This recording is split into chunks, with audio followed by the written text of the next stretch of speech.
Now who wanna move out on? If you got stripes and you let the city know you rock 'em, yeah, we got 'em, yeah, we fought 'em. Like that black and orange bottle, bingo bottle, never stop it, to the beast and load 'em. Who they rockin' with the diamond stripes, flossing on the ring, Cincinnati, she's our queen, we gon' show the world. What's up, everybody? This is Ted Karras for the Cincinnati Bengals and the Cincy Hat, and you're watching Bengals and Brews.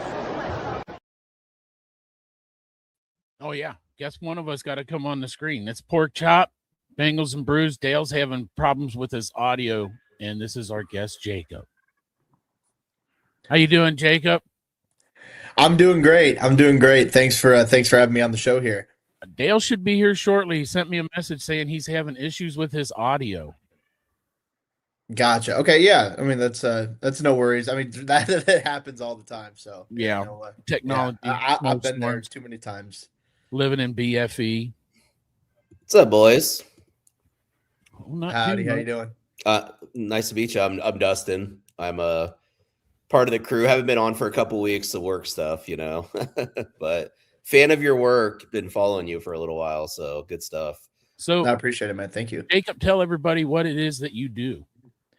Yeah, so I'm pertinent to you guys, I think more is my NFL, like my general NFL draft stuff. So I do NFL draft and NFL content over at PFSN, Pro Football and Sports Network, formerly just Pro Football Network. You can check me out over there. I've got my Twitter handle in the little tag by my name there at Jacob Infante 24. I also do Chicago Bears analysis over at Windy City Gridiron too. So the Bears and the draft, those are like my two biggest passions. So now that the season's over too, it's it's full throttle on draft stuff right now. Yeah. Hey, let me ask you this: you're working with the Bears a lot. This is just like I'm an LSU fan. So back when they drafted Caleb Williams, bro, I said the way to victory was they should have traded up, got Malik Neighbors, and took Jaden Daniels and had that dynamic duo right from the get.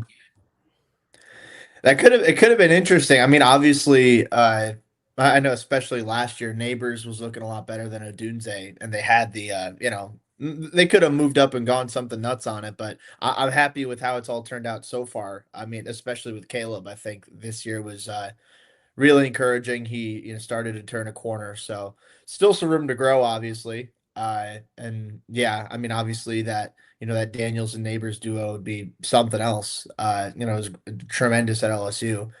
I'm happy with how everything's turned out so far. Just gotta keep pushing and see how it all finishes out. Yeah.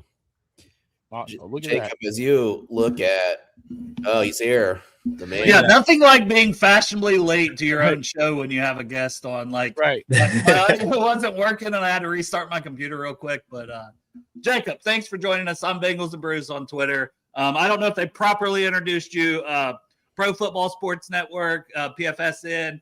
You draft analyst for them. You also Windy City Gridiron. So you do a lot of awesome draft stuff. Everyone should definitely follow you if they don't already. You are a Bears fan. I got to say, fuck Colston Loveland. But other than that, I mean, he did us dirty, That was a hell of a game. He's a Bears fan. The Bears beat our Bengals, Chop. You were there. Yeah, I know. Yeah, and you're double fuck Colston Loveland because he played for Michigan, right? Yeah, I'm an Ohio State fan too, so it's like, yeah. But thank you for joining us. Sorry, Dustin, didn't mean to interrupt, but go ahead, buddy. Oh yeah, I was just as we get kicked off to the start. I guess Jacob on a high level, like would love to just kind of get your overall impressions of this upcoming draft. Like, obviously, we talked about this show, like a lot of great edges. Maybe the defensive tackle is a little light. Some really good receivers, but just kind of want to get your impressions of the draft overall from like a depth talent standpoint. What excites you? What are you concerned about? That sort of thing. Yeah. So, I mean, I'll say, I don't think there's like a ton of bona fide, like blue chip talent in this class, but I do think there's a lot of depth. So I look at that, like the 2024 draft, for example, that had a lot of blue chip talent. I mean, between the quarterbacks, the top receivers, guys like Brock Bowers being up there as well. I mean, there's a lot of high end talent there.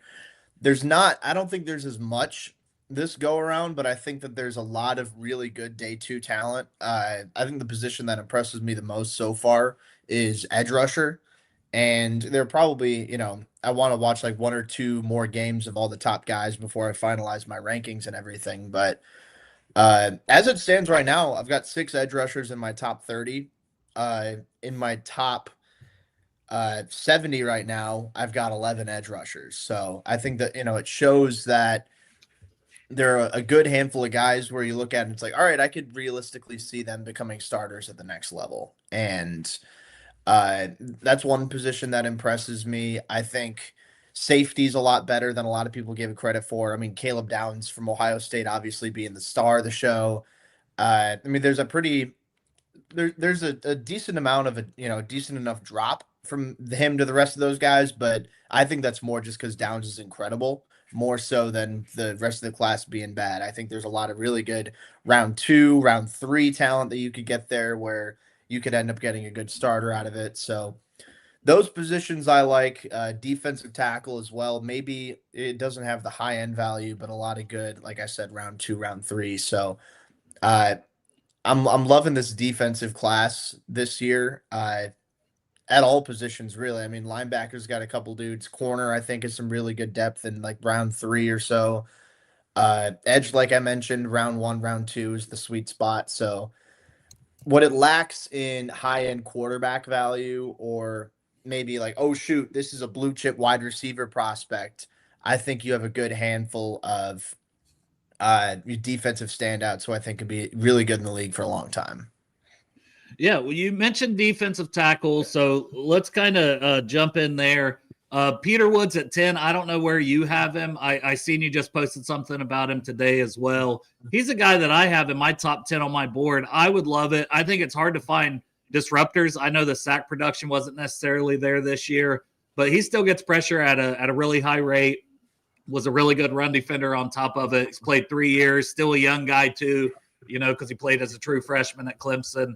What are your thoughts first up on Peter Woods? And do you think specifically for the Bengals at pick 10, he should be in play? Because, I mean, we've seen a wide variance on some of these national draft guys having him, 20s, 30s, second round type of guy. And I've got him, top 15 all day. I think if the Bengals let him pass, the Ravens would love to nab him at pick 14 in the AFC North as well. Yeah, I mean, it's interesting you bring up the Ravens at 14 because I have them 14th on my board right now. I know, like you said, there have been a handful of people who have them in the the late 20s, even the early 30s at this stage. I had him going into the year. I had him in my top 10. He's dropped a couple spots, but nothing, not an insane amount. I still think you look at the tape. He was a little more productive in 2024, but I mean, this past year's tape is still really good. Yep. And like you said, I think the disruption is rare to come by at the defensive tackle position. A guy who's that explosive, a guy who can win as a pass rusher in a variety of different ways. Like he doesn't, he can beat you with a good handful of different moves.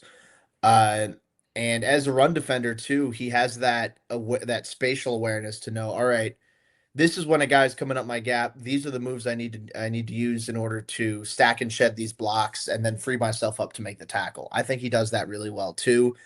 Strong anchor. I think some people are going to look at the arm length. I don't think it's going to come in all that great.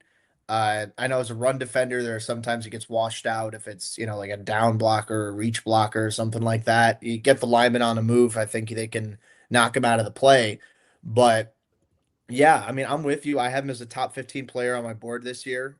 He's someone where I'm looking at for Cincinnati would certainly be in consideration because I know from an outsider's point of view, I feel like it's all, defense, defense, defense. And, I know obviously, I'm sure there's offensive line being in the consideration there as well. But if you have a potential impact penetrating defensive tackle who can play as the 3 tech. I could see him kicking inside as even further as well. But I think he's at his best when he's a 3 tech or maybe a 2 tech aligned directly over the guard. That's a valuable type of player to have. So I'm with you. I think if he falls to the Ravens at 14, I think that's a slam dunk pick for them. But if the Bengals take him at 10, I think it would work because they've got some young edge rushers right now. You know, we'll see what happens with Trey Hendrickson, but I think, you know, they've got some young guys and it could be beneficial for them to have potential game wrecker up the middle, which they don't really, you know, have right now. So I think that that would be that'd be pretty big for not just the defensive line, but obviously the defense as a whole. Yeah, and a lot of times, and Chris Crowley in the chat mentioned it as well, we'll be doing a mock draft, and you'll have both Peter Woods and Caleb Downs there. And obviously, there's a lot of Buckeyes fans, myself included, but it's always hard for me to pass up Peter Woods because the depth in this class, especially for a pass rushing 3-tech type of player, is thin. There's a ton of nose tackles to like at defensive tackle. But I think if you're looking for a pass rusher, I mean, beyond Peter Woods is Caleb Banks. You don't know about the injuries, stuff like that. This is a big question mark with him. Obviously, not many guys move at his size. Grayson Halton definitely helped himself out of Oklahoma. I really like his tape, too. That's a guy I'd love. I mean, third round, but does he get to the third round? Because there's not these not a lot of 3-tech pass rushers in this class. So that's always interesting to me. And then there's a lot more safeties. You mentioned safety as a kind of a deep position. So I think that's one to where you could kind of wait and get your safety, you know, round 2, round 3, round 4. I mean, a guy like Zakee Wheatley's one that I really love as well from Penn State that people don't talk about as much in that second tier after Downs to me. But we'll stick with the D tackles. What are your thoughts on guys like Caleb Banks and Grayson Halton? And then do you think it's valuable to wait on, you know, a safety instead of taking a Caleb Downs at pick 10? Yeah, and I think that that's a good point too, because when you're evaluating it, like I have Caleb Downs higher on my board than Peter Woods. There's Same. also the aspect of, okay, you know, this is a deeper safety class than it is defensive tackle as far as those pass rushing 3 technique types. Safety, I mean, I'm glad you mentioned Zakee Wheatley. He's a guy I have that you could get on day 2 where I think he'll be a solid starter in the league. He's a pretty safe, high floor guy, in my opinion. Dylan Thieneman, I feel pretty comfortable out of Oregon. You could get him in round 2. You know, AJ Halsey, you know, hard hitter, thick dude out of LSU, just a, you know, physical safety who can make plays on the ball. Maybe Emmanuel McNeil-Warren out of Toledo's there too. Yeah. He's my second safety on my board. I think he's right. Like he's the draft riser. Like where I feel like he might sneak up, maybe even to the first round potentially. I could see it. Yeah. 100%. Yeah. I mean, like if he tests well, which I'm pretty sure he will when the combine comes around, I could definitely see him sneaking in as one of the last picks in the first round. And a couple people are like, wait, what? They took a Toledo safety? But, you know, the tools are there. The tape's impressive. Person that doesn't know as much about these players, like tell me the biggest differences between Caleb Downs and what's his McNeil-Warren? Yeah, Emmanuel McNeil-Warren. McNeil-Warren. Yeah, so that's a good question. I think that Downs I think he's just so well-rounded in a way that very few safeties are. I think that there's sometimes in the league where, you know, you have your archetypes of, you know, free safety, strong safety. They're some of the stereotypes, I guess, is your strong safety is a little bit more of your hard hitter type of guy, your tackler, someone who can, you know, you can play down in the box and defend like that. They're also, you know, your free safety is more of like your rangy sort of center field safety, where if you're going single high, then you're just roaming up top, you know, more of an athletic sort of dude. I think Downs is one of those safeties who can play both at a very high level. And I think that kind of separates him too. So I love the, you know, just the processing speed he has, how comfortable he is in zone coverage, no matter the alignment. I think he's got the size, he's got the ball skills, he's a solid tackler, he's physical whenever he's defending downhill. He's a good athlete. I think McNeil-Warren's probably going to run faster and he's a little bit taller and he's, you know, got more length. But Downs is just such a well-rounded player who not only has the physical tools, but the mental as well. And I mean, that makes me think like, all right, he's going to be pretty good right out of the gate. So like I have him kind of in that similar range of, you know, coming out as like a Kyle Hamilton when he was coming out of Notre Dame, or you know, like a Derwin James out of Florida State. Even going back to Jamal Adams when he was coming out of LSU. I mean, I think that Downs is right up there too. And a lot of that's because of how well-rounded he is. He's not just a one, put him in a box and that's the type of guy he is. He can play all over the field and he can do it at a high level. Yeah, great tape to watch of Caleb Down is from 2 years ago when Ohio State played in Penn State, Happy Valley. They had him matched up on Tyler Warren at single coverage. He pretty much kind of took him out of the game for like the chunk of the third quarter. It was pretty legit. And that's not easy. I mean, obviously Yeah. we've seen what Tyler Warren went on to become in the NFL. So, I mean, I think that speaks to the preparation and the mental aspect of, just how well he can match up with any different type of receiver, tight end, any type of different weapon. And did you have any thoughts on Caleb Banks, Grayson Halton, like where you think those two players might come off the board? Because some people are like, if they think the Bengals should take Caleb Banks at pick 10. The injuries scare me, and I'm just like, that's too rich for me. Like, I've almost got him kind of fringe, first round into the second round. Like, I would take him gladly in the second round and take that swing there. But what are your thoughts on him? And then Grayson Halton with his rise, how high do you think he could end up being as well? Yeah, so Banks, I agree with you. I think 10's too steep for him given the injuries. I mean, maybe if he stayed healthy, then that's a possibility. I have him, this is current. I mean, obviously things will change, I expect, but I have him 26 on my board right now. It's close to where I have him too. Yeah. So like he's, as far as like the pass rushing 3-tech types go, he's the second on my board. I have Caden McDonald, literally one spot higher. So, they're pretty neck and neck, but again, it's different types of defensive tackles. Banks, I think the ceiling's really high. I think, you look at the size, the length, the height, the frame specifically, and how well he moves for that size. Like he measured like 330 pounds, something nuts like that. And he moves like a guy who's 290. Yeah. And, he's quick off the ball. You saw at the Senior Bowl, he's, relentless at the point of attack, and that translates to his Florida tape, especially when you go back to 2024. I mean, you see the play strength that he has, he uses the length well to, keep blockers out from the inside of his frame. So he's the one dominating at the point of attack. And I think that you also look at some of the finesse that he has as a pass rusher too is really impressive. So obviously the foot injury is a big concern. That's something that once he gets to the combine, the teams will do their due diligence. If they need a defensive tackle, they're going to look heavily into Banks, be like, all right, is there any lasting damage here? What are we looking at with the foot situation? But I think that the fact that he performed as well as he did in drills of the Senior Bowl is encouraging to the point where it's like, all right, I still think he's going to go in the first round. So that's where I stand on him. I mean, not to say he's a flawless prospect, like I think the pad level can still improve a little bit, for example, but I think he's a high ceiling type of guy. And I think the floor is a little bit higher than people realize too, just as long as he can stay healthy.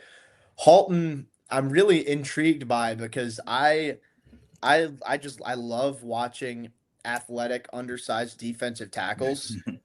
Landon Robinson shout out immediately when you say that. Yeah, I saw that in the chat and I was like, hell yeah. I love watching Landon Robinson. Like, is he gonna have my highest grade on my board? No, but he's a super fun watch. But Halton, I think that even him being smaller for a defensive tackle, I think he's gonna get plenty of looks. I have him in like the early round 3 kind of range. Which again, I think would play out well for Cincinnati if that ends up being the case.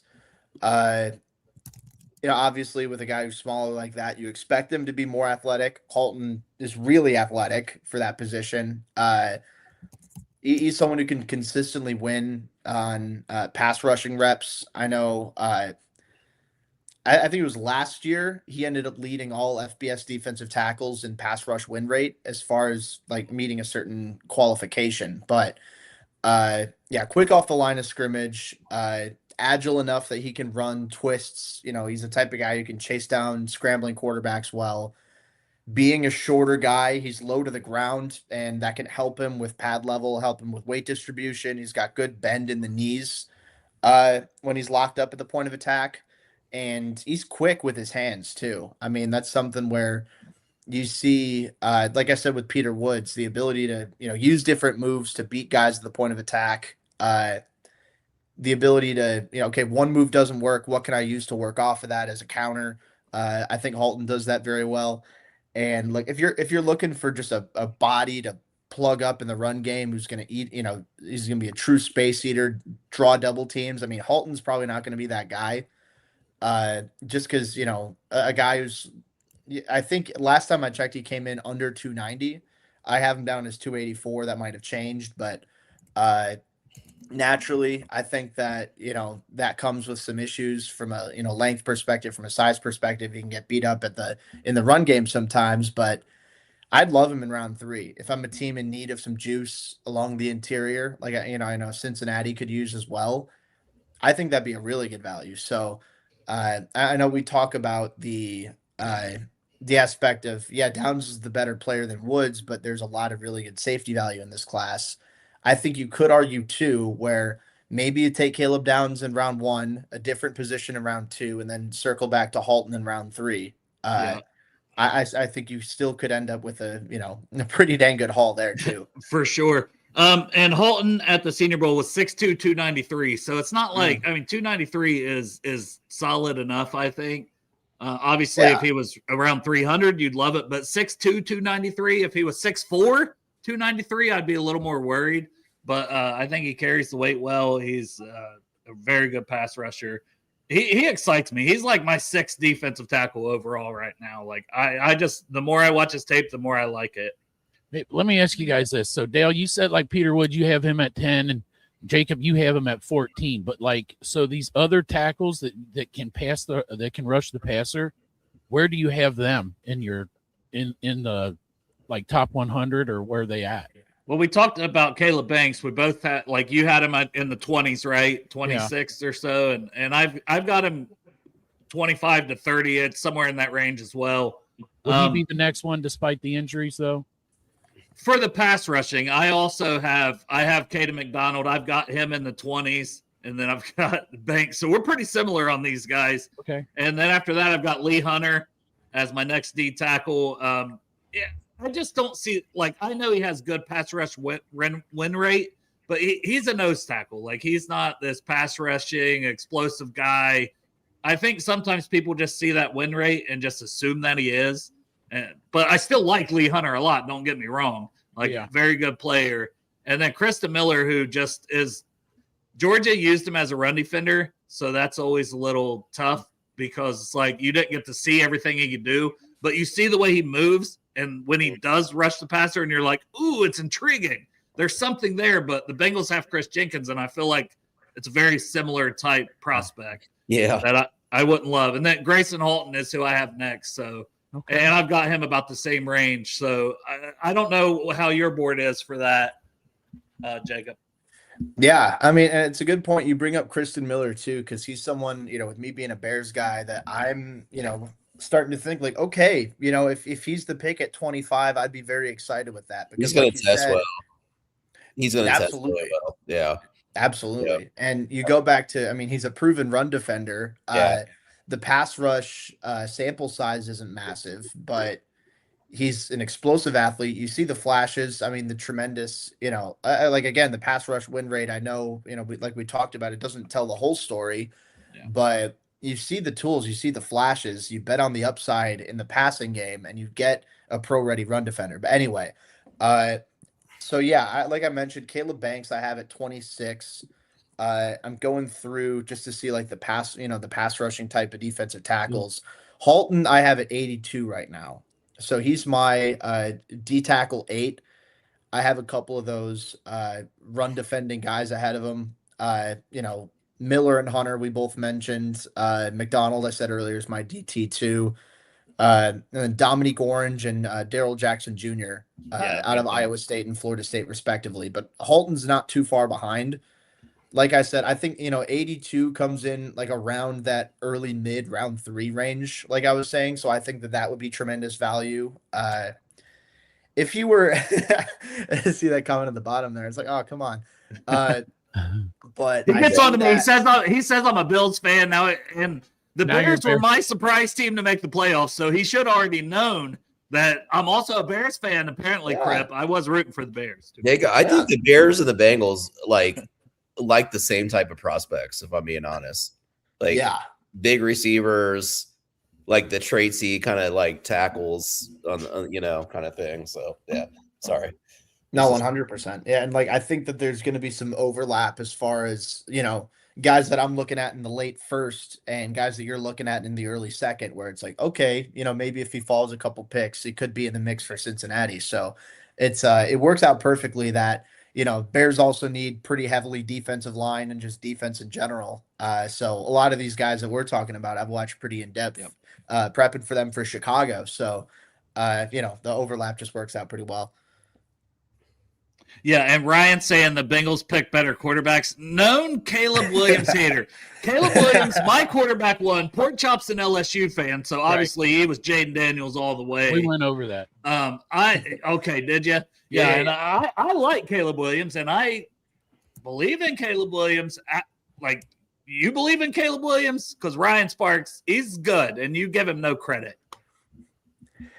Yeah, no, I'm a Caleb Williams believer. I think the second half of this year, especially, the growth was really impressive. I was like, okay, he's getting in the first half of the year. I was like, all right, he's getting better, but maybe not at the rate I was expecting. But then as the season went on, it's like, I hate to bring this up, but I think it was starting with the Bengals game where it was like, oh shoot, all right, this guy might be something. And from there, I felt like he started building, especially like that fourth quarter ability to close and to, execute 2-minute drills. Tremendous. Yeah, I'm still a believer. I know that, Drake May went 2 picks after him. He was, what was it, like 1 vote or 2 votes away from becoming the MVP this year or something. It was really close. But I'm not deterred by that. I think, I measure it in the value of, okay, you took this guy. Was it, are you getting results with him? And the Bears made the playoffs and they won a playoff game. Yeah. And that playoff game just happened to be against the Packers. So it's a nice little added bonus. You guys really rub hate it in the their Packers. face a little bit.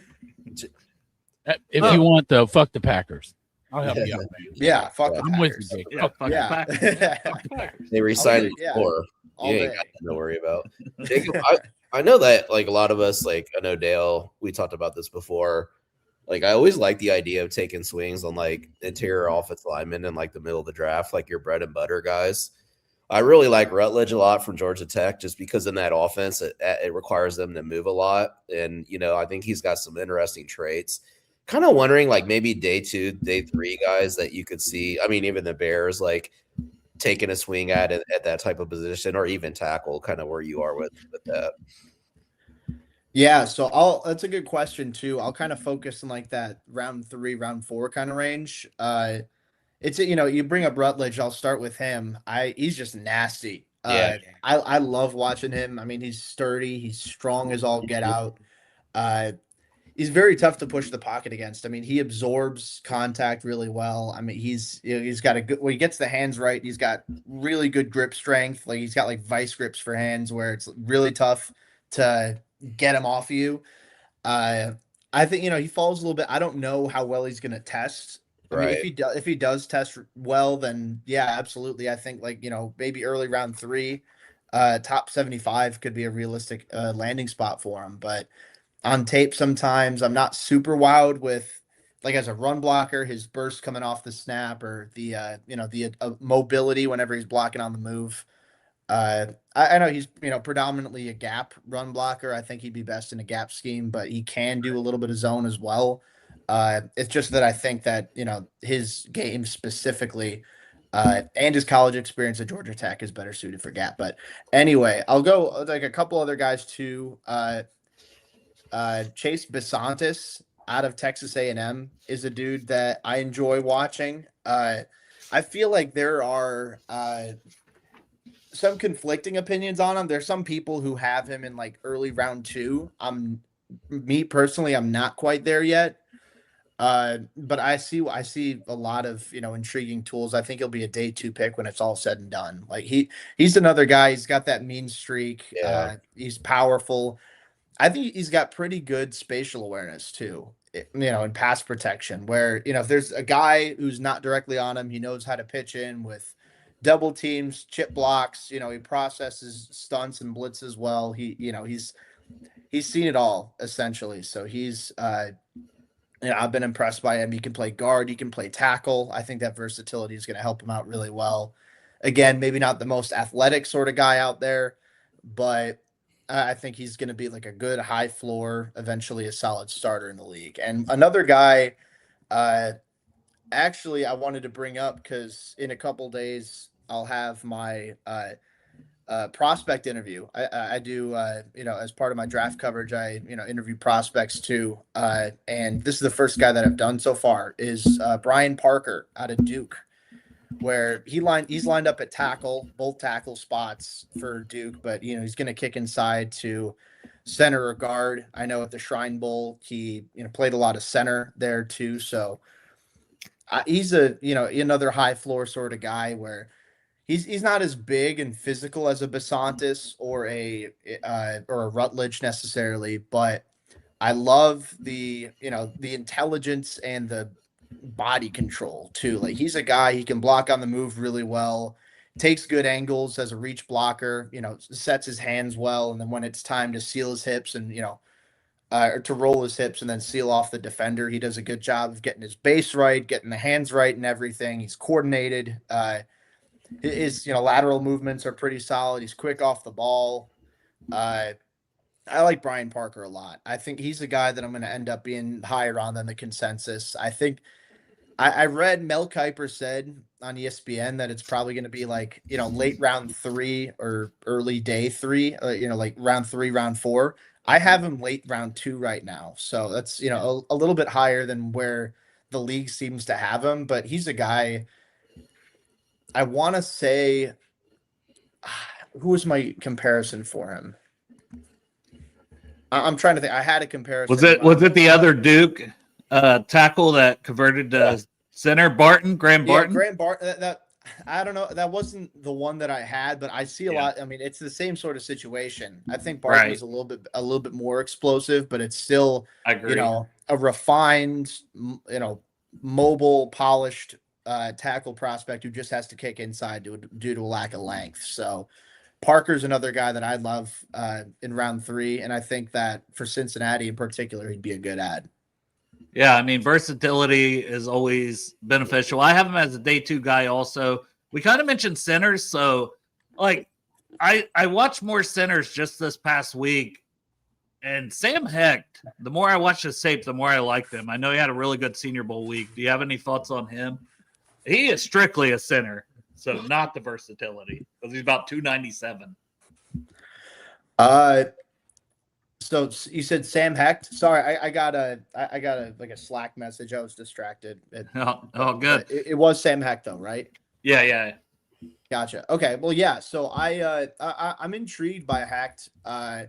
Like you said, I mean, he's purely been a center at this point. So projecting him as a guard is a little bit of a, it's exactly that. It's a projection. Yeah, I think he's a center all the way. But I ended up with putting him at like my center 2 after watching more of his tape. Like it's impressive, like the way he can get out and move in space.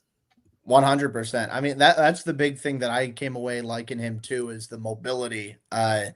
Getting to the second level. I mean, you see so many guys, especially in college, where they can be explosive, they can be fast for their size, but they're just, they're too high in the pads, or they just don't, like, they're not measured in their movements. So they end up overshooting their angles, climbing to the second level.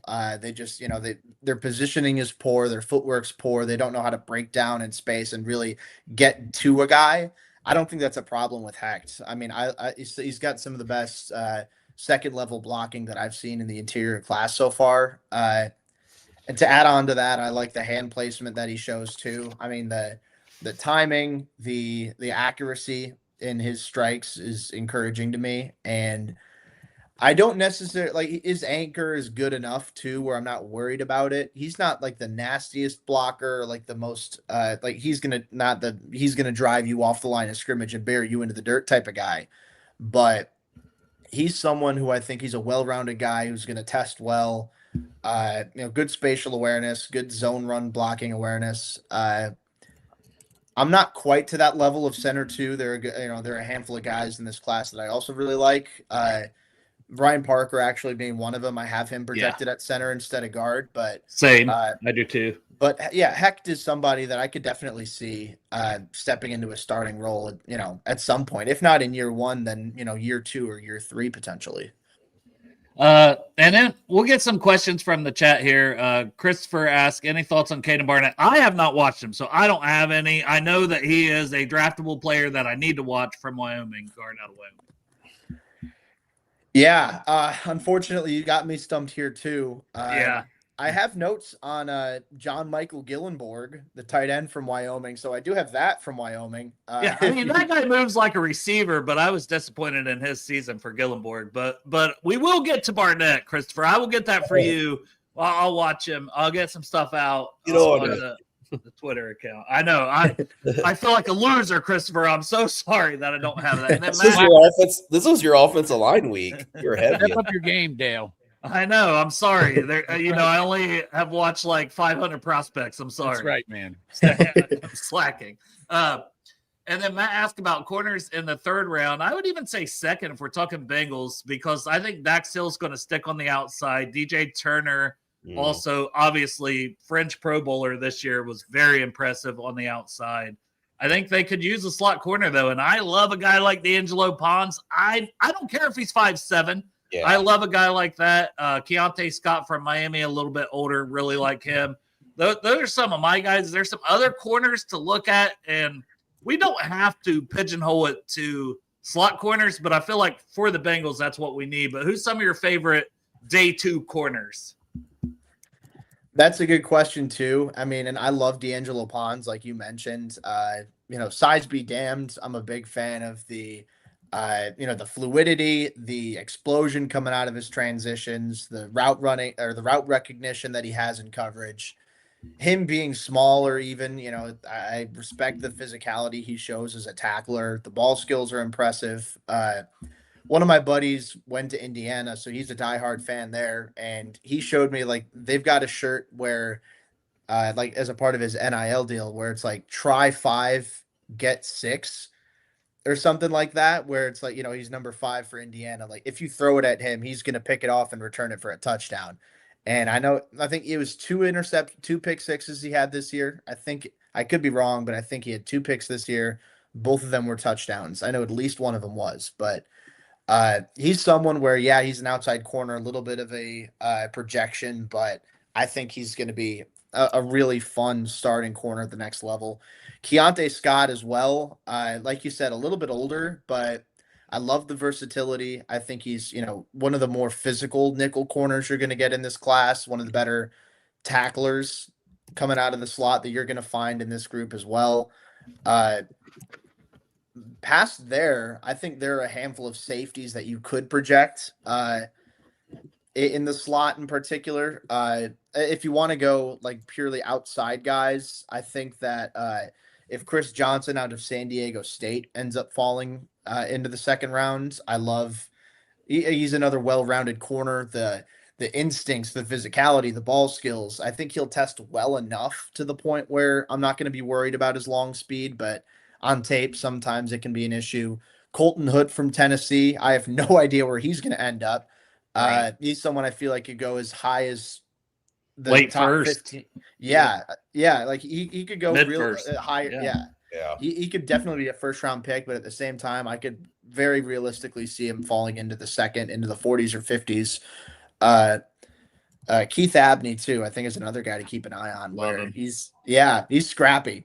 I feel like if you come from like a like a coaching background in particular, like he's someone you're gonna love. Where maybe he's not the most traitsy guy out there, but he brings that determined edge. He's smart. He's he's explosive enough. He's gonna make plays on the ball. Good ball skills. He's aggressive when the ball's in the air. He can, really get into a receiver's catch radius and make disruptive plays. So there's going to be a good handful of corners. Brandon Cisse, I feel my weakness, guys. My weakness is pronunciations. I think it's Cisse. I feel you. Cisse. Hey, that's how I'd pronounce it. And I'm from Portsmouth, Ohio, so. Yeah. It's got to be So, correct. Right. Yeah. So he's another guy too. I think he could end up going late round 1, but if he falls to the Bengals, I mean, I think he's got I'm really impressed with his fluidity and just how natural of a mover he is. So a couple round 2 guys. I think that if you're looking on day 2, you're going to find naturally more outside corners than slot guys. I mean, there are players you can maybe project inside, but I think that I got one for you. let's hear it. Chandler Rivers from Duke, because he's played more outside, but he's smaller, so he's most likely to kick it. He is a dog. Like you hear about D'Angelo Ponce because they made the national title run, but I think Chandler Rivers isn't that far off from D'Angelo Ponce as a prospect. It's funny that you bring up Chandler Rivers. I have my board pulled up, going through my guys. Literally, I just Control F search Chandler Rivers. Like as you were saying that, like no joke. I'm like that's a guy again. Like he's smaller. He's probably gonna kick inside too. And I'm ashamed of myself for not bringing that up proactively. But yeah, I think again, like he's just a really fluid corner. I think he's gonna thrive in zone. Like a zone-based heavy defense. He can play man too. Obviously, he's sticky. But I love the route recognition. I love his understanding of what his assignment is. All right, there's a new guy in my zone. All right, I'm gonna aggressively act on it and try and make a play on the ball. Or there's somebody, like a safety. I'll pass him this target up high, and then I'll pick up the underneath. Do whatever you got to do. I think Rivers is a guy who could be a solid starter in the league. Maybe not elite, but again, if you're taking a guy in round 3 and he ends up being a starter, that's a pretty dang good value, in my opinion. Yeah. Yeah. My guy of the draft is Chris Johnson for San Diego State. I live out west, watch a lot of Mountain West football, and man, he's so sticky. Great hips. like I don't feel like they're talking about him enough. Like he's good. Like I don't know if you have any thoughts on him. Yeah, he mentioned him. You must have been. Yeah. we're talking to everybody. Yeah. You can elaborate more on Chris Johnson. And then also one more that I was just thinking of was Jaden Kennedy that played at Oregon this season. Yeah. So I'll admit I don't have as much right now on Kennedy. He's somebody that I have on my watch list to get a little bit more on. But as far as Johnson goes, I mean, I think that I don't know if he'll be like a cornerback 1 in the NFL, but I think he can be a really good corner 2 for a long time. Yeah, right. And again, the ball skills, I mean, the production this year was really impressive. The allowed passer rating was, the completion percentage. He was like a serious impact player at that level. I love how patient he is going through his back pedal. I think he does a really good job of letting the route develop, and then once the receivers, breaking at the top of the route, he's quick to recognize what the movement's going to be, and then he can match it really well. And like you said, Dustin, he's sticky. He does it consistently. He's consistently sticking with his guy, step by step, and like he's got good size. But I think what's more impressive than his actual frame is the physicality and like the willingness that he has to stay competitive, closer to the line of scrimmage, and to be able to keep those hands active through a receiver's stems. I think he's an irritant in that way, where it's like if he's playing in press, he's going to get his hands on you, and it's like, oh my God, this guy again. Now I got to worry about my footwork, and on top of it, I got to make sure I don't get jammed at the line of scrimmage. So, I can imagine he'd be frustrating to go up against, and I don't know what the long speed's going to be. I don't know how well he's going to run at the combine, but I think he's just a damn good football player, first and foremost. It's a great breakdown. Pork Chop, you've been silent over there. So do you have a pressing draft question? Because I've got like so many, like I just like to go through positions. I want to talk more about some more defensive ends and safeties and a little linebacker talk, because I still don't know how much I believe in Demetrius Knight and Barrett Carter. But first I need to ask Jacob, you still got another 15 minutes or so? Yeah. No, Okay. Absolutely. I can. Yeah. Yeah, I'm just soaking everything up. But one thing I did want to ask for everybody in the chat, not that they're asking, but it's a Cincinnati show. So what Cincinnati prospects from UC excite you in this draft that you think could get drafted, are going to make an impact on a team? Well, Dante Corleone doesn't. For me, I'm just saying, because I get that a lot. And it's like, why do you have him at like 5th, 6th round? I'm like, because his tape has been so bad the past year or two. But Jay. Yeah, no, that's a good point too. Like I definitely had him like going into the year more in like that like late round 2 kind of range. I was like, all right, he's a freak athlete for his size, but I think also that's a funny comment. I don't think you look like Bad Bunny. Apparently, I mean, I'll take it. Like he's right. He's you're performing at halftime. You're performing at halftime. There you go. Yeah, what I'm hearing is I need to find my way out to the Super Bowl, just pretend I'm Bad Bunny, and then I'll be like, I'll get front and center stage. I don't know if I could perform like him, but I can use my time to just talk about draft prospects and annoy the hell out of That's everybody. right. Just a halftime. Be a hell of a halftime show. Absolutely. Let me tell you about some Cincinnati prospects like Jake Golday. I'll be like, what the hell is this? but yeah, I'll start. With you mentioned Jake Golday. He's my top guy out of the Cincinnati prospects. So I have grades on 4 Cincinnati players right now. Maybe that maybe that changes over time, but Golday is my top guy. I'm really impressed with just how well he moves at that size. Like 6'4", 240.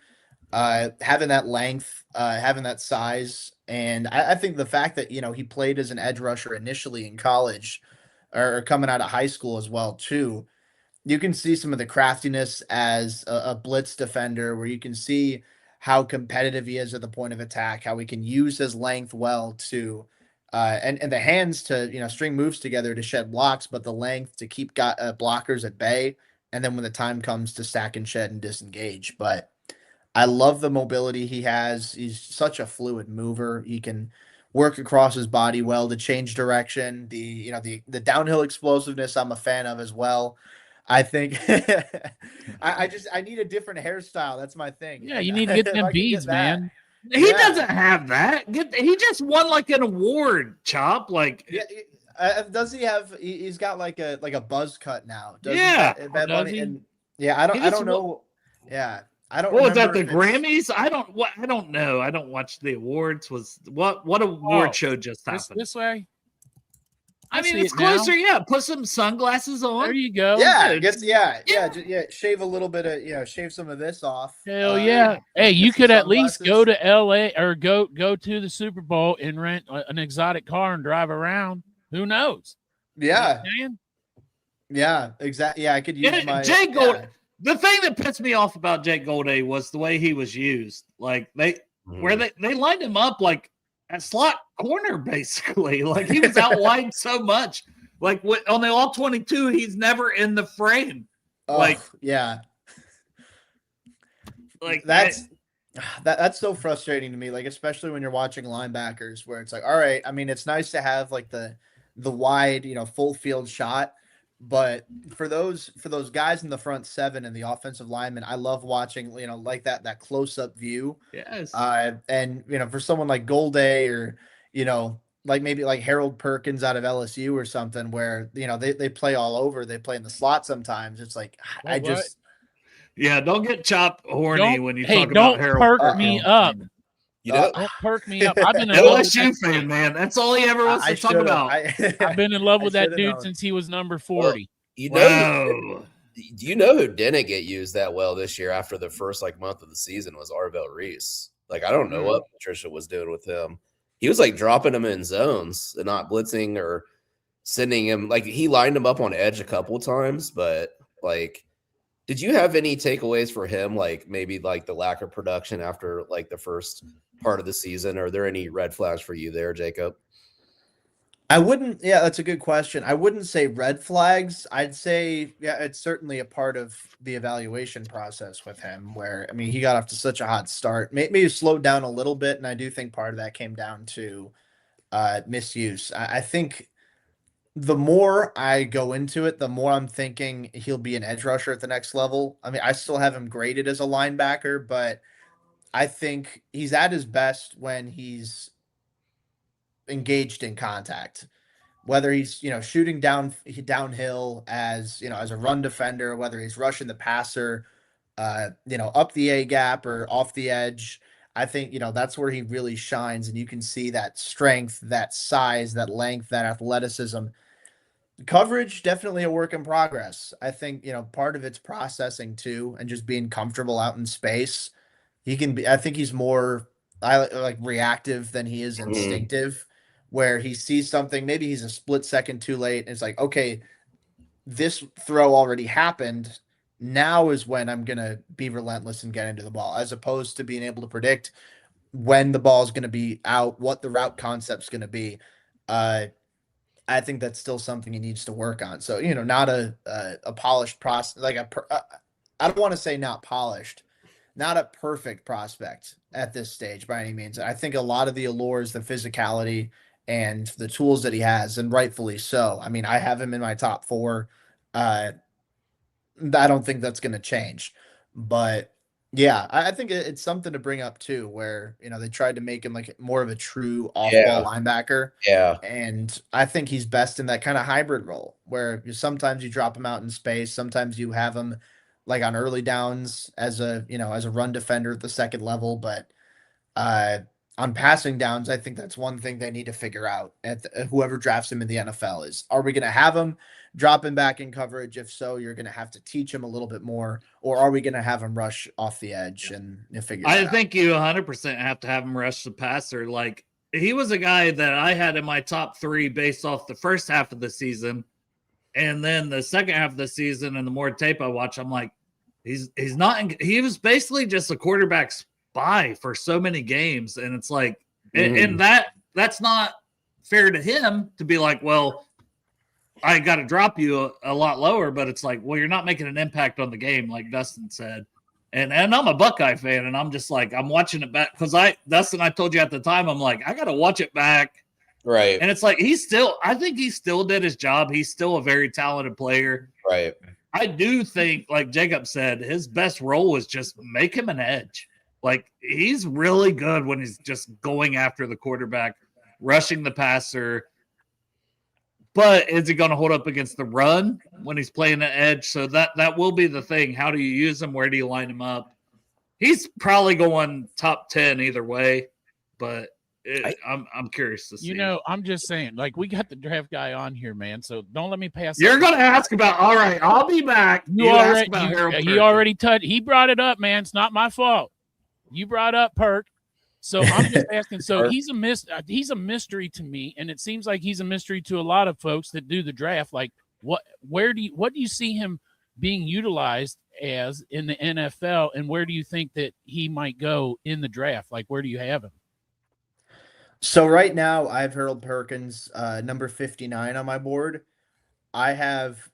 Truthfully, I have no idea if that's too high or too low, depending on what the consensus is, because I feel like a lot of people have just varying different opinions on him. I kind of see like a little bit of a Jeremiah Owusu-Koramoah sort of deal with him, where he's your no, thank you. Yeah, see, he's the like that that Swiss Army knife, where he can move all over the field.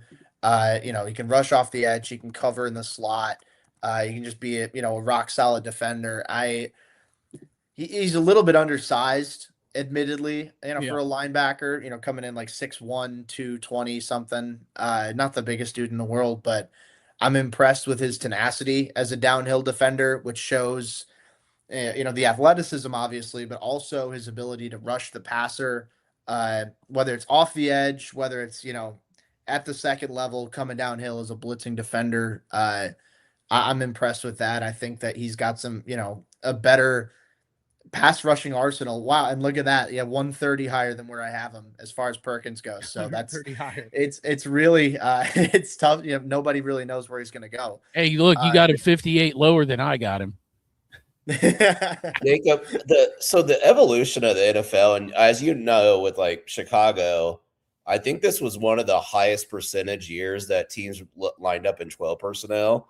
So I think the adjustment back is swinging back the other way, where offenses are deploying bigger, like extra offensive linemen, bigger, like heavier guys.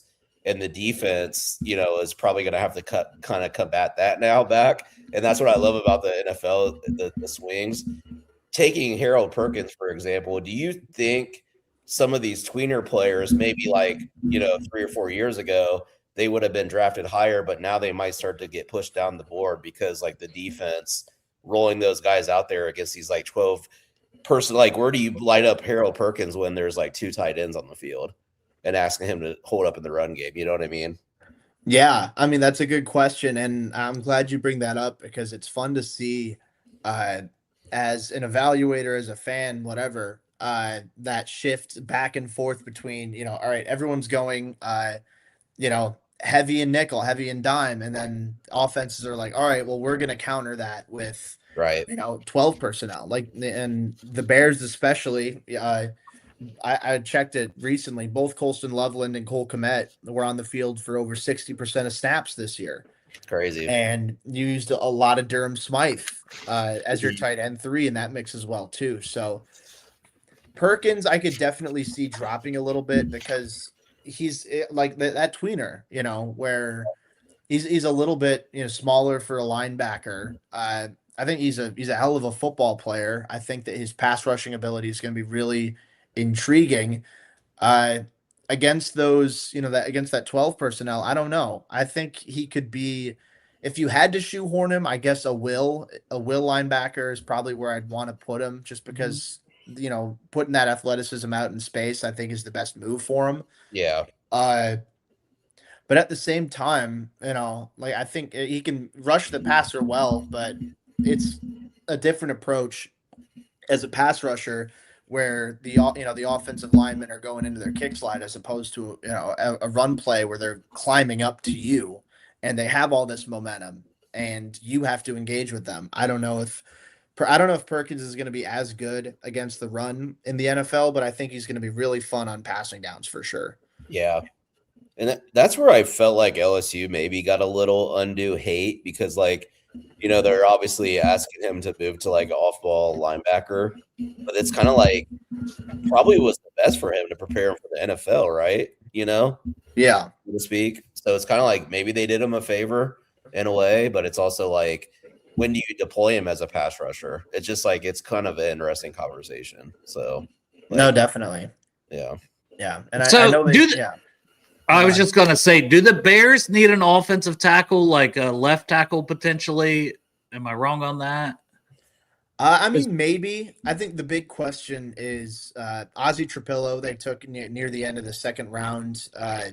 He stepped into the starting lineup in the second half of the year, looked really good as a rookie, but he also suffered an injury in that Green Bay game in the wild card, and it's a patellar tendon. So, I mean, it's a serious injury. Right. I guess people are thinking, all right, well, if he's down and if that, impacts his development and all, you're going to probably need to go back to the tackle well. So I don't think it's something they're going to look at in the first round, just because, I mean, you have bigger needs and I think there's going to be better value at 25. Maybe in round 2, maybe in round 3. I think it's certainly possible. I think swing tackles are really valuable too, and that's kind of what like the Bengals have Orlando Brown under contract for 1 more year, so it's kind of we probably need it more than you guys, but to get into some of the tackles, people think I'm crazy because I have Monroe Freeling as my tackle 1. I know you guys don't need a guy in the first, and in some of these mock drafts, he's still there in the second. I'm like, I'm going to take him every time in the second. But I love Monroe Freeling. Like, hell, he'd be in play for me at 10 if, like, David Bailey, Ruben Bain, the Caleb Downs, and Peter Woods were all off the board. Like, somehow those 4 are off the board. I would take Monroe Freeling and be like, hell, I got a left tackle of the future. I think he's that good. So what are your thoughts on him? And then who's some day 2, day 3 guys you think could be swing tackles? I think Max Iheanacho is a guy. I think he's the right tackle, but I love the athleticism. To me, he has that dog in him that Spencer Fano has, and you might get him a round or 2 later. Yeah. So that's interesting. I'll bring up with Freeling. I think you're the first person, at least that I've talked to directly, that has him as the tackle 1. But at the same time, I'm like, I see the vision. I get it. And the more I watch of him, the more I'm sold because he moves so well for that size. Like he's, the calling card with, Spencer Fano or, Caleb Lomu is they move so well and they're, mobile, they're coordinated. Freeling is right up there and he's bigger than both those guys. Yeah, 6'7", 315 instead of, are they even 300 pounds? Exact 100%. And I think that natural movement ability and the flashes as a technician, I don't know if he's all the way there. He declared early, so he's a little bit younger, but again, the size, the length, the athleticism, the footwork, the coordination as a run blocker, it's all really impressive to me. So I think he's going to go round 1. I don't know exactly where in round 1 yet. I get the sense he's going to only continue to climb up boards, but I feel pretty confident he's going to be a round 1 guy. Yeah. As far as day 2, it's you bring up Iheanacho. I think it's a similar situation too, where you get him a round or 2 later probably than Freeling. He's bigger. I mean, he's 6'6", he's 330, and he moves insanely well. Like I know he's got the soccer background. I think basketball as well. And you can see that in how measured his footwork is in pass pro, how well he changes direction whenever he has to redirect. If an edge rusher is going for an inside move against him, he's got the athleticism to make it work, and he's got the size and the length that projects really well. I don't know if he's a day 1 starter in the NFL, but again, I think he'd be a really valuable year 1 swing tackle. Give him some time to marinate on the bench, so to speak, and then, bring him in.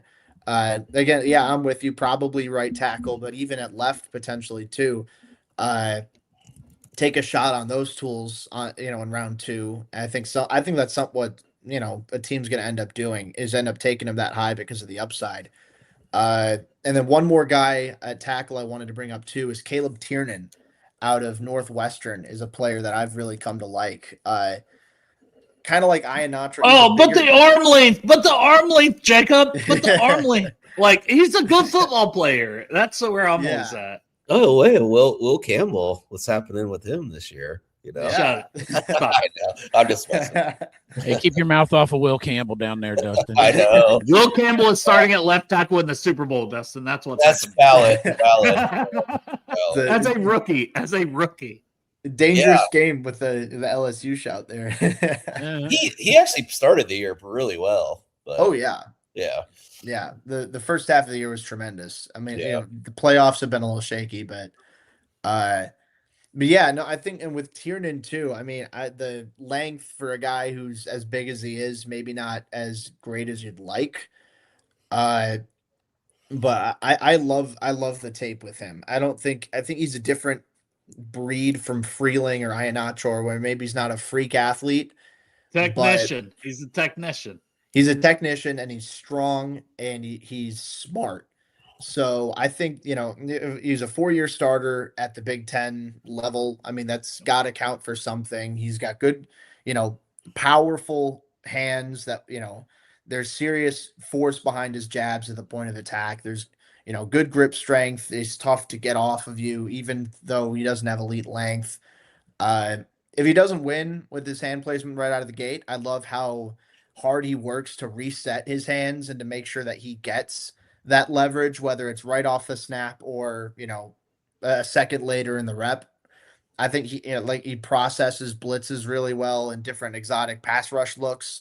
In pass pro, he does a really good job. As a run blocker, I love the demeanor that he has, that nasty mentality he shows. And even if he's not the most athletic or lengthy guy, I feel confident that with his power, with his intelligence, with his technical refinement, I think he'll be a solid high floor type of tackle at the next level. And even if he doesn't end up being like a top 10 starting offensive tackle in the NFL, which I don't think he will be, I feel pretty confident he can be an average to above average starting tackle in the league. Those guys make a ton of money. Like, you see anybody, I'll do it real quick. If I go to left tackle contracts right now in the NFL, if I look in that, anything outside of the top 10, like that 10 to 16 range, they're making 17, 18, 19, $20 million a year. Like that's really good money. That's a really valuable asset that teams have shown that they really value in the NFL. That's just at left tackle. If I go to right tackle, somewhat similar. So Well, who's the guy? Who's the guy that that used to be on the Bengals that I hated so much, Chop, and he was starting for the Chargers because they had tackle. Is that Bobby Hart? Yeah. Yeah. Fucking Bobby Hart. Yeah, Bobby man. Hart is still in the NFL collecting checks. Yeah. Like that tells you everything you need to know about can you just be a swing tackle? And that may be what Tiernan is, because at 6'7" with 32-inch arms, it's like, okay, he probably can't kick into guard because the leverage issues when you're that tall. But if you can be a swing tackle as the third tackle for a team, you're going to have to end up playing because tackles get hurt a lot. And then if you play well, then you're going to get that second contract. And even if you're just kind of the fringe swing tackle guy, you're still going to get a good contract. And you're going to be in the league for 10 or 15 years. And that's how I feel about Caleb Tiernan as well. Yeah, and I tweeted something out because the Bears have Karan Amagaji out of Yale still on their roster, and obviously he's not a starter. And he started a little bit as a rookie, didn't do very well, didn't see playing time this year just because other guys passed him up on the depth chart. I was thinking, I still have faith in him to be a good swing tackle. I have zero expectations he's going to start now, but I was saying the other day, if you use a third round pick on a swing tackle, there are way worse investments that you can make because of, like you said, well, one, how valuable the offensive tackle position is. And it's hard two, to find them. Everyone needs them. Yeah. Literally. Yeah. It seems like every tackle coming out of college, I asked Dale, and he's like, he's a guard. He's a guard. He's a guard. That is a lot in this year's class, which it makes me immediately think of a guy like Austin Barber, who had very rough game against Cassius Howe, but it's that's a guy who could be a swing tackle as well. We're talking about Caleb Tiernan's played a lot of left tackle in the SEC at Florida, which kind of leads into a question that was up here in the comments that I want to get to real quick. Yeah. Jacob, if you got to go at any point, just say, but he says, Crip says, Bad Bunny. He gives us all nicknames. Right. But he gave you a pretty good one, honestly. Bad Bunny. Oh, man. I'll take it. Yeah. That works. I get called some very bad things. But he says, who do you see dropping out of the first round if you had to bet on it, kind of thing? So maybe somebody that's projected in the first. I mentioned Cassius Howe and what he did against Austin Barber. Yeah. I just think his run defense is really bad. The size, he's a little bit older. A lot of people and I like Cassius Howe a lot. It was a guy I talked about in summer scouting, but he's a guy I think the more I watch, the more other edge rushers rise. I know you said you had a bunch of them. We didn't really get to that. I could see Cassius Howe falling to the second round for me, and people will be like, oh shit, everyone should go get Cassius Howe at that point. I think that's definitely a possibility. I mean, I have him right now. I keep going back and forth with him because I'll watch a game on him every once in a while, and sometimes I'm like, all right, this is a difference maker pass rusher. I have David Bailey pretty high on my board. I feel like, by default, I should have Howell there. But then there are other times where I'm like, okay, I think Bailey's better against the run than Howell. He's been better for longer. He has a larger sample size to work with. Yep. Excuse me. I have Howell at 28 right now on my board. So a fringe round one.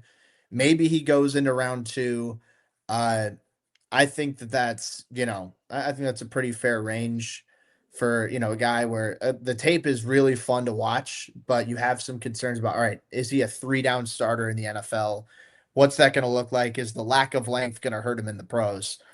One guy that I'm going to be a little bit bold on, because I know there are some draft analysts who are really high on this guy, and I like him too. It's just, when you miss the entire season due to injury, there start to become concerns about availability. Yeah, you're talking about Jermod McCoy. Jermod McCoy, cornerback out of Tennessee. And look, I think this is just me, but Will Johnson last year fell into the second round to the Arizona Cardinals with injury concerns, and he played a few games. And I think that Will Johnson's 2023 tape was better than Jermod McCoy's 2024 tape. And I think if you're going off of that, McCoy missed more games. I'd say Johnson is the more refined football player. I mean, McCoy's an incredible, I think a more explosive, pure athlete. Like the physical upside is higher. And his 2024 tape was really, really good. Like even with the injury, I have him at 16th overall. Bro, that's exactly where I have Jermon McCoy. No way. I was just literally pulled up my top 60. I was like, oh, I got because I remember having Will Johnson at like 16 or 17 last year, maybe even higher than that. Maybe it's 15 or 14, somewhere in that range. Yeah. And he fell to the second, and I was like, that's a still. I know, Dustin, we talked about that, and he had a great start to I still like, you got a starting caliber outside corner in the second round. That was a great pick for Arizona. Absolutely. Right, we're on the same page here. We're on the same. Yeah, same wavelength. It's pretty sweet. Without the injury, is McCoy the cornerback one? Yes. From the 24 tape, I think yes for me. I think it's really close because I really like Mansour Delane. LSU. Oh my God. I know. When you ask that, I figured it's like, oh, you might have Delane in mind. He might have Mansour in mind, but he's being mocked to us so much. That's why I gotta tell you though, this is a 100,000% a Bengals move. Everybody's like Caleb Downs, Peter Woods, Reuben Bain, and watch the Bengals come in and take a corner because both of our corners are due contracts right now. Mm-hmm. So the Bengals coming in and putting a guy on a rookie contract and just taking one of them out is a 100,000%. Well, they won't take him out. Mansour Delane will sit on the bench until someone gets injured, which corners get injured a lot. I get it. It's a very valuable position. I'm not knocking it, but it would be a Bengals move to be like, we're not going to pay both of these guys that have proven they can be good. I mean, and just so you know, I'm a homer, but it's not my first round pick. You know, I can see it happening though, and I would get behind it. But yeah, I agree. Chab, it's such a valid point. Like the contracts, it's like, do you look at it as like a backfill, or you go out and just start him out on, obviously the outside corner and move Dax back inside, but then at some point, what are you going to pay Dax? Exactly. Yeah.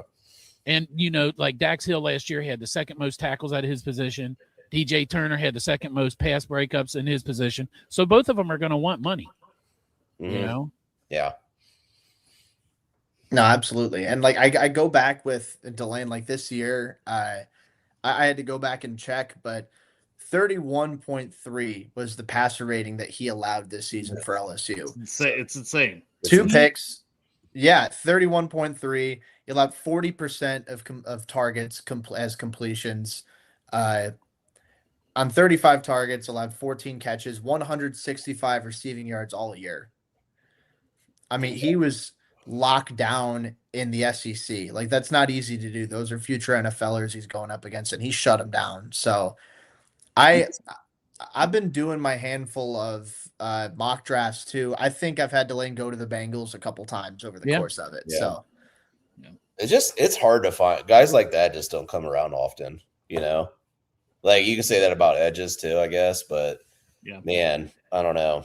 Like I wouldn't hate that pick. I'd probably in the minority, but I wouldn't hate it if the Bengals took him. Well, do we have time to do edges? Does anybody need to get off here? I can do edges. I have an article I need to get done tonight, so that's probably the last one I could do. But yeah, I could do edges. Hey, SB Nation, WC Gridiron, Windy City Gridiron for the Bears.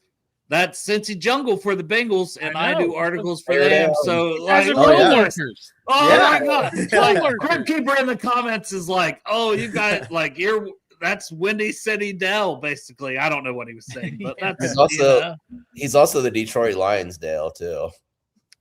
Hey, don't bring up the Detroit Lions because they used to be the Portsmouth Spartans, and I live in Portsmouth. You had to trigger me. Yeah. But yeah, edge rushers, Ruben Bain has short arms. He's still a top 5 prospect on my board. If he falls to 10, I'd take him. We kind of talked about David Bailey. I don't think David Bailey even gets to 10. He's just such a damn good pass rusher, and he showed enough as a run defender this year that I was like, oh, that's a dude. And then one I don't want to talk about is Keldrick Falls. So let's start with that is such a Bengals pick, though. Like, he's not a very good pass rusher, but he's this high floor run defender. He's more high floor run defender than Shamar Stewart was. That's the thing. Shamar Stewart wasn't that great of a run defender either, if we're being honest. But Shamar Stewart was also a 10 relative athletic score. I don't think Falk is that. He's a good athlete. I don't think he's that. So Ruben Bain, is his arms too short? We can skip David Bailey because we already talked about him. And then is Keldrick Falk going to be a Bengal at 10? Just to piss every Bengal fan off watching. Probably. So I think with Bain, the arm length is definitely something that's going to come into consideration. I mean, it's going to be debated. Like, as soon as those official numbers come out, I mean, everyone's going to be talking about it for the couple of months leading up to the draft. I'm with you. I have him top 5. I am exactly at 5. So that's, I think clearly I'm a believer in him. I look at him. I love the power that he rushes with. I love the diversity in how many different ways that he can beat offensive tackles at the point of attack. There's inside-outside versatility with him. And I think one thing that's different, because I know people say kind of the same about Keldrick Falk. Oh, we can rush inside on some snaps too. I think Bain is 1, better pad level, 2, uses his hands better, and 3, I think, is a tad more explosive.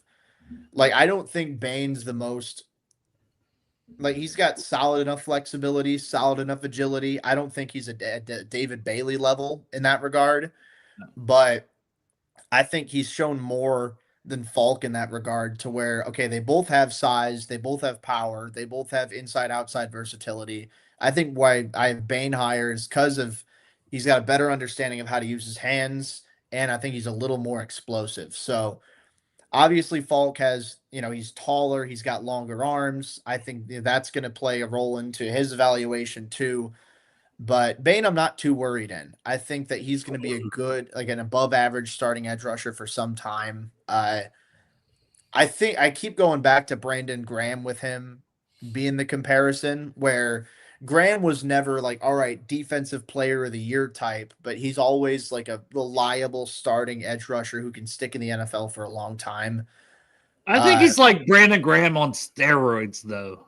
Yeah. Like, I think he's a bit above him. Like, I don't know. He just 5-star recruit, just everything in his profile. Like, if it wasn't for the injury in his sophomore year, he produced as a freshman. Like, he obviously was dominant this year. Like, I don't know, man. I think like his floor is that he's awesome and he's Brandon Graham, like he's reliable. But I think he'll exceed that. Totally fair. I think that's totally fair. And I think there's a very good chance that he could end up like surpassing that level and being in that top tier of edge rushers for like being in that all pro kind of conversation. I don't think it's out of the realm of possibilities. Falk, I don't know. I liked him last year. I wanted to like him this year. And I've dropped him a bit. I think he'll go round 1 still. He'll absolutely go round 1. I could see him as still going top 10, or at least in the first half of the first round. It would be such a reach at 10, though. I agree. I have him at 18 right now, almost purely off of upside, because, I mean, look, the size is there, the length is there, the frame, the physical, the power, the raw strength, it's all prototype. And I think that you look at, he, especially when he's rushing up, if he rushes up the middle, I think he's going to have some solid juice. If you have him as a defensive tackle, as a 3 tech, what have you. He takes blocks head on well as a run defender, uses his length well. 17. Right there, literally right there. So, Yeah, like mid first round, I think that's probably the best spot for him because I don't think he has the flexibility. I don't think he has the burst as a pass rusher to warrant a top 10 pick on him. I Nope. think the size adjusted athleticism is very good, but the overall athleticism for an edge rusher is average. And I say that as, he's 6'6", like 288 pounds. Like he's massive for an edge rusher. For a guy who's that big, he can move well. But I look at it as comparative to the edge rusher position, regardless of size. How explosive is he? I don't think he's in the top 10 as far as edge rushers go in terms of explosiveness, in terms of raw speed. But yeah, I mean, I like the upside with Falk. I really do. I think as a run defender, he's going to contribute pretty quickly, and he's got a good motor too. The flexibility worries me. The burst off the edge worries me. And I The think production was down this year too. It's like it was. at that size, you should dominate. I know it's the SEC, I get it, but you also play lower level games, and he never dominated this year at all. Yeah. No, 100%. And I think I know you talk about, Shamar Stewart too. It's a different type of player, but it's still like there's some times where, all right, you can see the tools. Shamar is a more explosive athlete, but there's sometimes with Falk, you can see, oh, he's just straight up dominating guys, but it doesn't come nearly as often as you'd like for a guy who's that big, who's that strong, who's got those long of arms. Very much a work in progress, which I think the tools are worth a first round pick, but the tape indicates it might take some time for him to get to his full potential. Oh my God. If the Bengals scouting department gets your review of that guy, he is definitely our number one pick. right. Yeah. No, but that a work I in progress. agree that it is like Shamar is more explosive. I would rather have taken Shamar Stewart, and you guys know I wasn't like super high on him. He was 18th on my board last year, but that was a better draft class. Falk is 17th. Like this is just like full disclosure, and it's like 10 relative athletic score. Falk's not going to have that. He's just not. He doesn't have the bend. He doesn't have the explosiveness. He's not going to have that vertical jump. He's not going to have that, any of that. Yeah. He's a high-level run defender. That's where he's above Shamar Stewart. He's a better run defender, but he has no pass rush upside. Where Stewart, I know his sack production, but he does. Yeah. And Guess who had more sacks, Mason Graham or Shamar Stewart this year? it's oh my God, you get on this stuff. I know. You really hate Mason Graham. He had a lot of pressure. This takes it all the way back to Peter Wood. He's a disruptor. Yeah. Pressures like that is so important from the interior. It muddles everything. It helps. Sure. It helps someone like Myles Garrett get a sack record when you have a Mason Graham. You know? I mean, like, okay, so I'm just joking. are we still, we're still talking edges. No, we would talk whatever. Ask anything. Asking, like, a few more minutes, and then we'll end this one. Let me just ask you this, Jacob, real quick. I know you got to go, but like, so in Cincinnati, like the players that seem to be like floating around X and Facebook and all this stuff is like Caleb Downs, Peter Woods, Reuben Bain. But who is the player that you think, take all that out, like who would make the biggest impact this year, this season for the Bengals? I think if he's there at 10, I think Caleb Downs would be the guy. I have him as the number one overall prospect on my board. Granted, that's removing positional value. I mean, I think Mendoza will, Fernando Mendoza. Oh my God, I got to know that one and Downs at 2, and it's for the same reason. It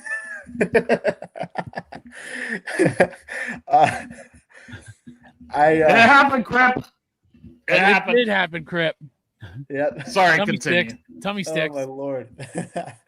But yeah, so I think Downs would be my pick if he's available there. I go back to, he's just such a well-rounded player. He's so sharp. Like he has an NFL ready mind in coverage, and you can move him around a bit from a versatility perspective as far as where his alignment goes. But He's quick, he's fluid, he's physical, he plays hard.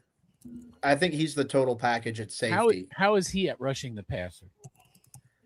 Rushing the passer, I'm trying to think. I think he's solid. you don't ask like a safety to rush the. You ask them to blitz. His blitz timing, like he disguises his blitzes really well. That I'm trying to go back and I remember seeing similar. Like they didn't use him a ton as a blitzer, if I recall correctly. So it's it's they don't. But sample there's size. like against Wisconsin, there's a couple games where he timed it so well. And again, I think it comes down to he has the traits to, if you want to use him as a blitzing defender more often. So like as I pull it up, in 3 years he had 60 pass rushing snaps between his 2 years at OSU and then 23 at Alabama. So clearly, there's a preference in having him drop back in coverage on passing downs, but I think he translates well there to where he's got the size, the instincts. I mean, like Dale said, the ability to kind of disguise and adjust the tempo of how he rushes to kind of throw offensive linemen off track and confuse them. Like he knows that he's smarter, at least at the collegiate level, that he's smarter than a lot of the other guys he can go up against. So he can kind of trick them in different ways. And he's also athletic enough and physical enough, and he plays hard enough too, to where he can, take advantage of, kind of that mental trickery. So I couldn't give him like a massive grade because like blitzing is something I consider into my safety grade. It's not a big part of it, obviously, but it's an element. I couldn't give him a massive grade just because the sample size is so small. But the upside's there. He projects well as a guy who could rush the passer well as a blitzing safety. So not proven in that regard, but the potential's there for sure. I know Cincinnati, pay attention to Twitter if they don't take him because, man, Cincinnati just feels like they're going to lose their shit. Like, everybody as a collective, everybody wants Caleb down. If he's there, if he gets off the board, everyone's going to be pissed. But that's kind of what I kind of hope happens, just because I think there's good safeties. Back to, there's so many good safeties in this class. My guy, Oregon, Adam Thieneman. Oh, yeah. But, yeah. See, I'm not as high on Thieneman as some. I like him. Don't get me wrong. But, I would take Emmanuel McNeil-Warren over Thieneman. And I see that. I think the ceiling's higher with McNeil-Warren than it is with Thieneman. I really think Thieneman's got a high floor. I look at it, the ball skills, the instincts. I mean, he's not the flashiest athlete in the world.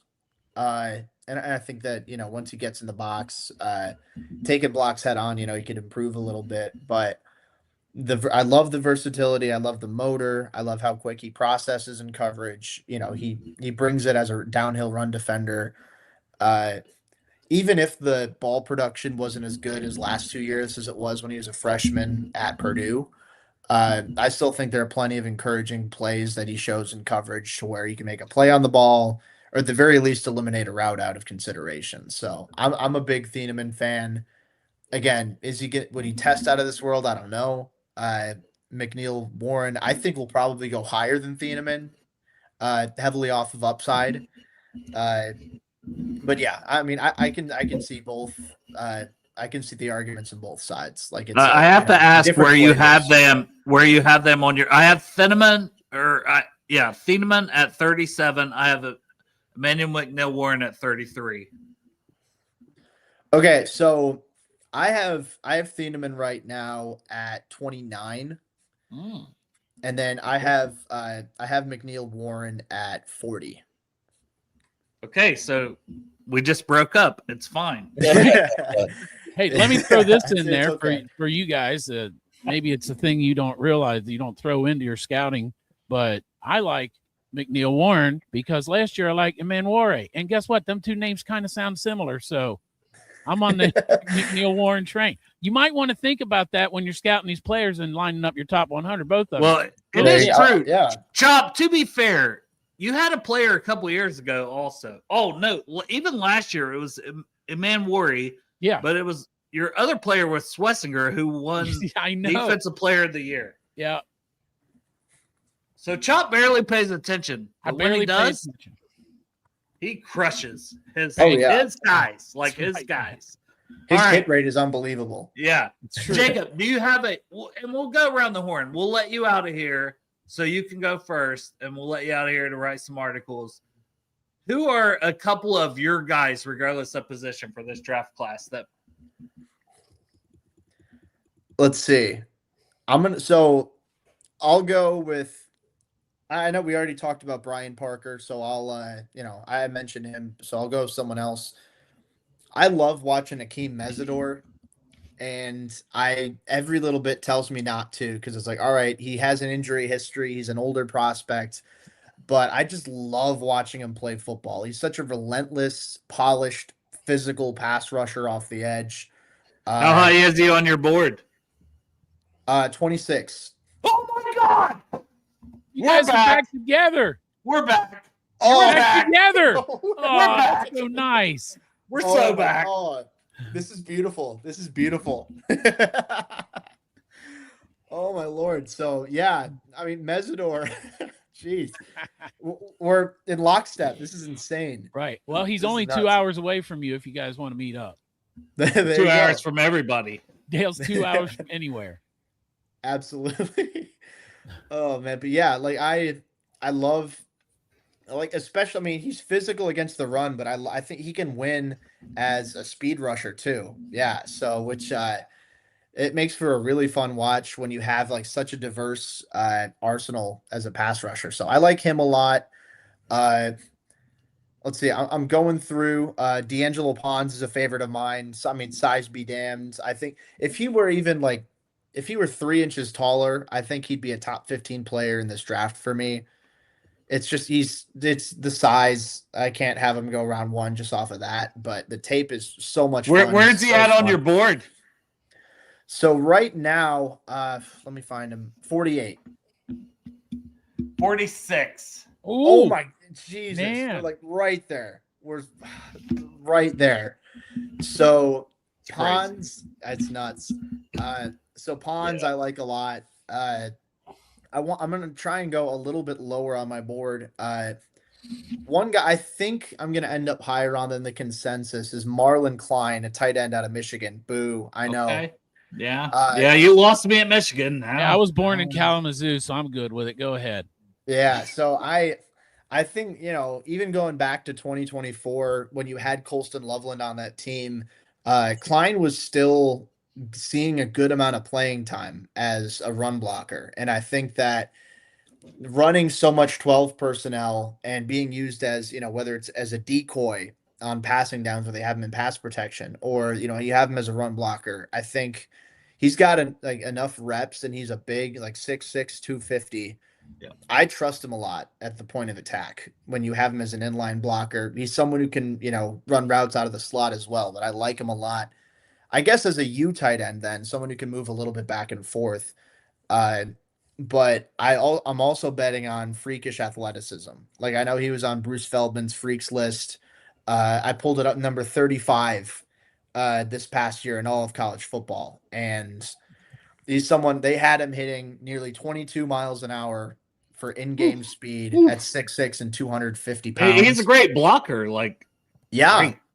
Absolutely. And I think about it, I'm willing to take a chance on, you see the fluidity across the middle of the field. You have him on a seam. He's comfortable there. And he's shown that as a route runner, he can kind of attack those, leverage points when he's got a defender directly above him, adjust the pattern of his route, and, exploit their blind spots there. Still a work in progress, super unproven as a high volume receiving tight end. But I look at it as look, the Cardinals, I know we were talking about how good the Will Johnson pick was. They took Tip Ryman in the 3rd round last year. Yeah. I loved him. I loved the tape, what he had as a blocker. He also ran a 4.64 40-yard dash. I don't know if I would have taken him that high, but even still, he went 82nd overall. I think Klein is a better receiving prospect coming out. I think he's shown a little bit more as a receiver. And, I think if that goes in the third round, Klein should be too. So as I'm pulling it up right now, Ryman had in 4 years at Illinois had 41 catches, didn't have more than 203 receiving yards in a single season. So that's betting very highly on, all right, we know he's a good run blocker and he tested well. I think with Klein, we know he's a good run blocker and he tested well. And assuming he's going to test well, he doesn't have the production, but I think he's got better film. So Marlon Klein's a guy I'd be willing to take on in round 3. Some people might look at it and be like, oh, I don't know about that one, but that's a chance I'm willing to take on a guy like that on the tools as a receiver and what he can bring as a run blocker, especially going back to the conversation we had earlier where you're trending towards, you're running the ball a little bit more. You're countering this kind of light personnel that defenses have been drafting for all these years, and then using 12 personnel to counter it. So I think Marlon Klein's a guy who could do that well. I love it, man. Well, Jacob, plug your stuff. Oh, he's getting attacked. What's the cat's name? Gnocchi. Oh, nice. Like the little Italian potato little pasta. nugget pasta. Yeah. So I'm half Italian. I know it's interesting because I get the Bad Bunny name. I'm not in any way Latino. Everybody think a lot Italian, of people think Latino. It's all the same here in white it's like America. we're the Latinos of Europe. It's kind of the same letters, right? Just yeah, different. yeah. Like it's both. I don't know, like a Latin based language. I don't know what the hell it is. It's a lot of similarity though. The Olympics starts today. Probably lonely in Yeah. Chicago though, right? For Italians, probably not a whole lot of Italians in Chicago. We got our good share. We got our good share. Not so much in my neighborhood. Little Italy's pretty far away, but we have there's a Mexican restaurant I go to sometimes, and they whenever I go up to order, they speak to me in Spanish. Because they do take that. your money. But because yeah. And they expect like, a real good tip probably too. Yeah. And I'm like, hey, look, my understanding of Spanish goes back to I took 2 years of it in high school. I know the basics. That's about it. Right. Mine is Dora the Explorer. I raised 5. I raised 5 kids, man, and I know about that chocolate tree growing in her grandma's front yard.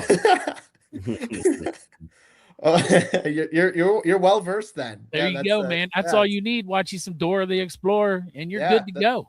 It's the basics. Absolutely. All right. But tell people where they can find you, follow you, check out all your stuff, Jacob. And I appreciate your time, man. This went way longer than expected. If you ever decide to come back on, we will not do an hour and 40 minutes. Maybe draft night, Dale. Unless you want to. Maybe you can pop in on draft night. Yeah, we do live stream. We've done it for 3 or 4 years. We do the whole weekend, typically. Yeah.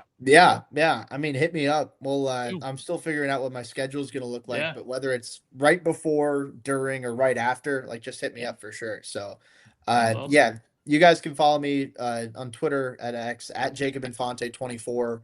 My general NFL and NFL draft stuff's over at Pro Football and Sports Network.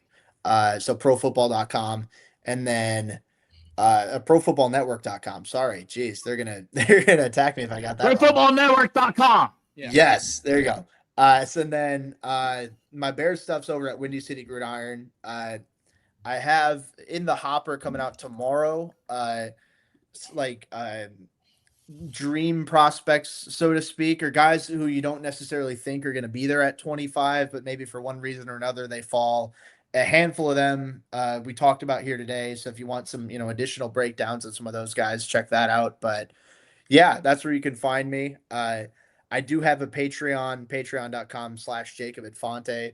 A lot of it's Bears. So I recognize I'm preaching to, a Bengals audience, but there's a lot of people probably watching that are just draft people, Right. Yeah.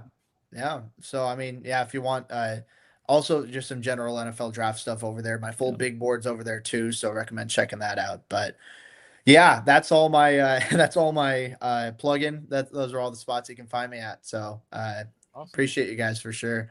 Hey man, Jacob, I appreciate it. I'm sure we'll converse over Twitter and things. And I'd love to have you back on sometime. You're the man. I really And, enjoyed watching the two of you touch tips right here live on the show. yeah, that happened. And fuck Colson Loveland. Yeah, fuck Colson. Oh man, Tear down. He's great. No, he's great. Caleb Williams is great. I got no hate. Chicago Bears are my second favorite team. You heard it here first, Chris. That's right. Yeah. Not the Buffalo Bills. No. I'll take it. Let's see, brother. There you go. Appreciate you. Jacob, thank you. Hour and 40 minutes. It seemed more like 20, 25 minutes. It went pretty fast. You know how I am with the draft. I love it, and having a guest on that as knowledgeable as Jacob, man, it's awesome. He's doing great work. He's going to do bigger things. Like, man, that was fun and awesome, and I hope everybody watching this gives him a follow because it's freaking good stuff. But let's roll it around the horn one more time. Yep, one last run. So Dustin, I'll let you guys talk a little bit, I guess. Well, I guess we gotta put in our Super Bowl. Who's winner. we got. Is that what you guys want to start with? I was going to say, give your day 3 prospect. I know Chop will probably just say Harold Perkins. That might go in day 2. He's my day 2 prospect. Is Harold I'm going to mark Perkins. Chop down for Harold Perkins. Yeah, a guy that's projected to go day 3 that will go day 2. Chops is Harold Perkins. It is Harold Perkins, 100%. Yeah, that's I'm like of the most because I want to see what the NFL because Harold Perkins is going to be such a fun player, I just want to see how where he's drafted, obviously, and the deployment of him. Please, God, don't let it be in the AFC North, bro. Please don't let me see he is the player that got me watching college football. Don't let him go to a rival, please. It's funny you say that. Who does take a risk on undersized players? The Steelers have a lot of guys. I was going to say, he's such a Pittsburgh Steeler, and then he's going to be good. I'm telling he's going to be good wherever he goes. He's a player, man. He's a football player, and he's going to be good. And I'm a fucking homer. But I also think if you're asking me day 3 people that I think a lot of people have Garrett Nussmeier penciled in on day 3. I also think he's going to move up and he'll be in day 2. Yeah. I mean, that's just me being a homer, but I do feel like those 2 players will move up. I'll say mine as Dustin's thinking. I'll say Kyle Lewis. Maybe people are projecting him now in day 2. I loved his tape, and I was like, yeah, but the size. Is he a safety? Is he a linebacker? But then he balled out at the Senior Bowl. This is a Pittsburgh linebacker. He's only 225 pounds. He's a playmaker. All of this. Uh-oh. His Dale audio. froze. It's your turn now, Dustin. Dale froze. So I really am interested in 2 Penn State D linemen, Zane Durant, and then Sutton, Dennis Sutton. I don't I know they're Sutton will probably go a little bit higher than a day 3, but day 2, whatever. Those are guys that I'm if the Bengals let's say go Caleb Downs, right? Yeah. First round. And, depending on what we do in free agency, I kind of don't know if we're going to be super duper active in free agency we're going to get Simmons and Crosby. Didn't you hear? Yeah, I heard that. That's you got to love Super Bowl row when all these rumors bubble up because some of these questions kind of lead them into it too, the way the question. It's a real quick sidetrack though, but would you give the Raiders what they want for Max Crosby? I read somewhere they want 2 first-round picks.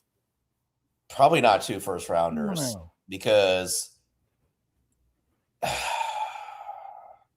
he's not he's not old, right? What is he, 27, 28? I mean, he's getting there. He's up there. But. Yeah, but it's man, I'm fine with 1 first rounder, but 2 is just really rich because you got to think like teams that have leverage, maybe not the Rams so much, but that have leverage a lot of their first round picks. It always feels like you're starting to play catch up, like down the road, and it's like that's a little scary for me. What do you think, Chop? Would you?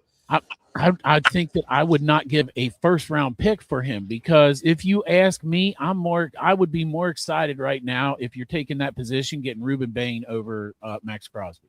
Right. With that potential. I know it's potential. I know he hasn't played in the NFL. I just feel like Max Crosby's a bit long in the tooth, and it's going to cost a lot of money. And it's going to cost a lot of draft capital. I think what would make the Bengals fans excited about it, maybe not even so much the player, just the chance that they're taking, right? I would be excited about that. Like, Yeah. bro, I'm not going to lie. Like, if for some reason the Bengals announced that when free agency starts, March 14th or something like that, and they make the announcement that Simmons and Crosby are coming here, bro, put on your fucking rubber boots when you come to Cincinnati, because there's going to be a lot of cum. It definitely wouldn't be both. Like, no, but I'm just saying, if it was for some reason, one somehow, of them. Yeah, I think Crosby is more likely. I do too. why? Let me ask you that. Why is that? Because that relationship is done with the Rams. Oh yeah. I don't think that the Titans are willing to even consider offers for Simmons. But I mean, maybe they would, but it'd probably have to be like a crazy offer for him. Let me ask you this though: if both of them are available to both you guys, which one would you want if everything was equal? Man, Simmons is so hard to finding guys like Simmons in the interior, as we talk What about. we've been asking for, right? The interior. Not even a question for me. It'd be Simmons. Yeah. I'm sure Cincinnati fans will be more excited about Max Crosby. Yeah. As a whole. Well, I think they'd be excited either way that, the Bengals did something different. Yeah. Oh, man. But my computer froze, so I jumped on my phone. Yeah. Yeah. The other day 3 guy, I love the Western Michigan. He had 14.5 sacks. Nadami Tucker. I think. Yeah. Tucker, dude. Yeah. His tape is really good, but there's like no production outside of this one season. It's weird. Yeah. So that would be an interesting. And I was saying before you hopped on, not necessarily like, man, and how I frame this question is like, if we don't get a pass rusher in like the first round, let's say we do go down, Right. it's like, who do we like? There's some guys that are still intriguing. Like, I'm really like, I don't know, Sutton, I love Sutton from Penn State. I actually like Zane Durant too. Like I think he, whatever. Like I don't know. Both those Penn State defense linemen, I'm like intrigued by too. So you were talking about like what would be left with the pass rush if you go down in the thing. And one of the shows that you weren't on, we did a mock draft and we took the what's his name, Massador from Miami. Yeah. So we took him in a later round. Now, this is why I was going to say, like when Jacob was talking about this, like everybody's like, this guy's old. He's old. Get used to it because that's college football now. These guys are getting paid to stay. So I disagree. There's not the COVID years and stuff. Like it's actually going to like balance out, I think. You think so? But people are going to stay in longer, man. You're going to have 24-year-olds regularly playing college football. The only way people will stay in longer, though, like the talented players, is if they redshirt. You know what I mean? Mm-hmm. I exactly what I think is going to happen. I think that these players are going to start being redshirted the first couple of years. See, I disagree. I disagree because I think that it's basically you're signing a 1-year deal. Yeah. So these guys are not going to redshirt because they're going to play them. Like, oh, I got a high 4-star recruit. I'm going to play them immediately. You know what I mean? Because I'm paying them, and they might leave next year anyways if I don't. I know, but I think that a lot of times you're just gambling that you can keep your players there. You got to be a car salesman to your players every single year with this portal. But I mean, if the case, like you said, why would you even recruit high school at that point? You know what I'm saying? Because those guys aren't going to start. Mm-hmm. Yeah. Yeah, and it's also like, my concern is like guys coming in with this much money too. It's like, what investment are you getting out of them? But that's like a story for another day, Yeah, I mean, college football is wild right now. with the portal and the NIL and all that stuff, but it will even out. And this year it started a little bit when they started where you can't just like drop $12 million in Bryce Underwood's lap a week before signing day and get him to switch his commitment. You know what I'm saying? Now you have to give the money into the collective, and then there's like a governing process that watches over the disbursement of it. So it's evening out, but it's got, I mean, I think it's got a lot more years to go before it evens out totally. There was two Dells there for a minute. It was very awkward. Double Dale. Double Dale. Double your pleasure, double your fun. Yeah. Mm-hmm. Yeah, I guess I got to go on Jeff's show in 9 minutes. I'm freezing, man, and I even have this. When you're done, make sure he gets out in a timely manner, though, Dale. Not like us, because he's coming down to Cancun. We're going to be eating some Mexican food. So this has been a couple weeks, obviously, like thoughts leading up to the Super Bowl. I guess, like, you know, the Pro Bowl took place, whatever you want to call that these days. Like a few quotes here or there. What do you just like?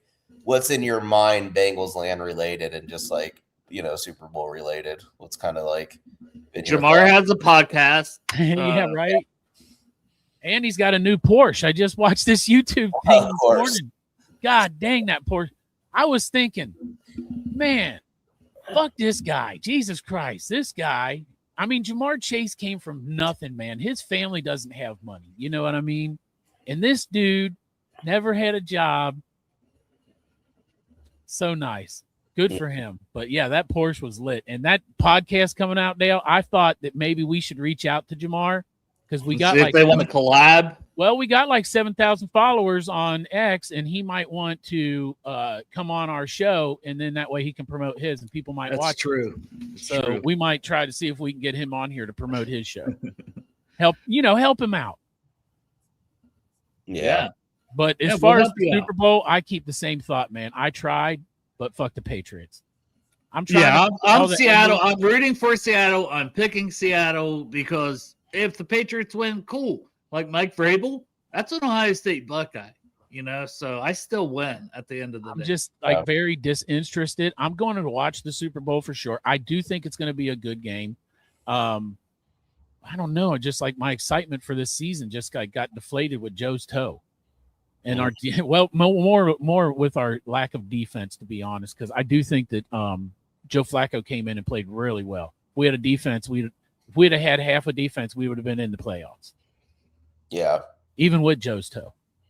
I think it shows too, like Seattle, man, is like one of the most underrated franchises over the last like 15 years. Because, you know, they're located all the way up north, you know.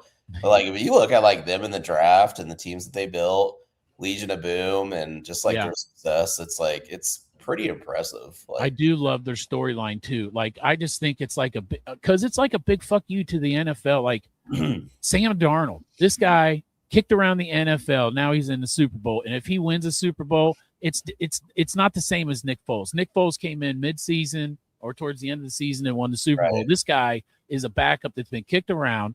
I feel like he was really disrespected by Minnesota, and look what they're doing now. And so he goes to Seattle, and he's in the Super Bowl, and I think he's going to win.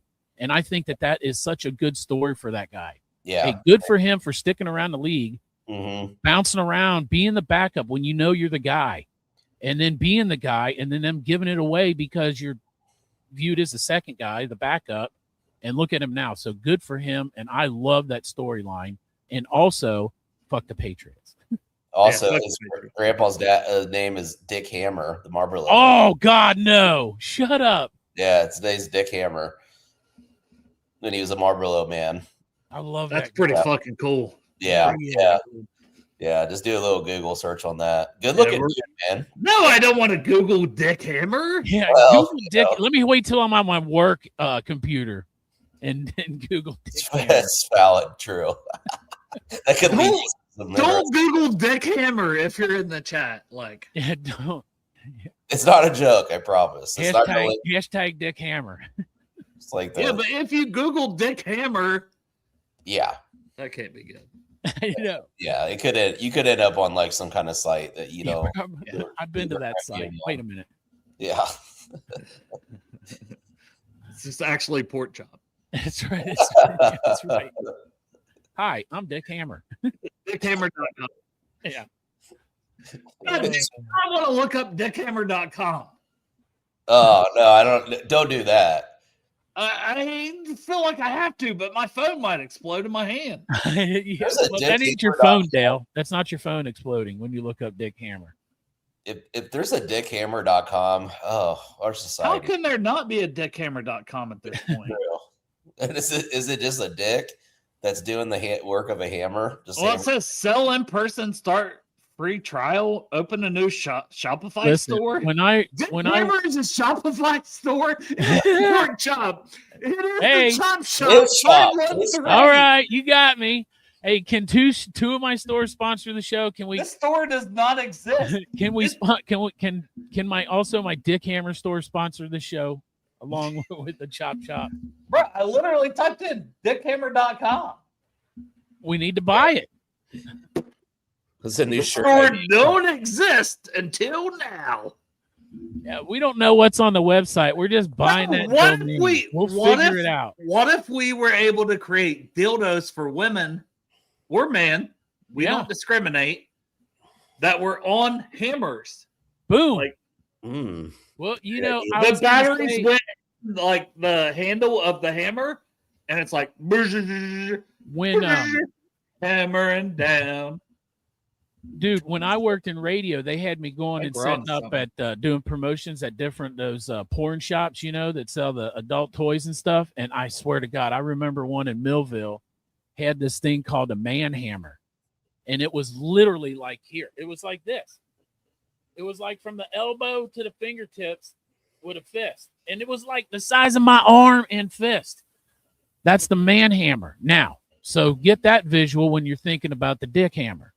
You got the man hammer and the dick hammer. We could probably make a lot of money with this idea. Boom. A Bengal themes one. Yeah. too, you know? Well, Yeah. you especially if you make them Buffalo All Bill teams. themes, so they can throw All 'em on the teams. field. All teams. You Oh, make yeah. them neon for Buffalo Bill, so when they chuck them on the field, they can see them all coming. Coming. That was Yeah. unintended. That was All right, we got to end this. I got to go on Jeff's show. Well, yeah, that's right. I got to go get ready to go eat Mexican food. Hell yeah, boys. All right, love you, All fellas. Love everybody Good in the show. chat. Good Thanks, show. Jeff.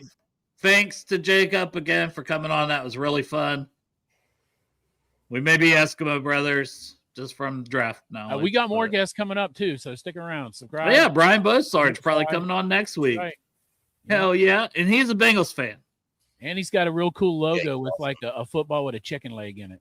Yeah, Hell deep yeah. fried, deep fried. Mhm. Deep fried draft, baby. Yeah. All right, man. We'll see y'all next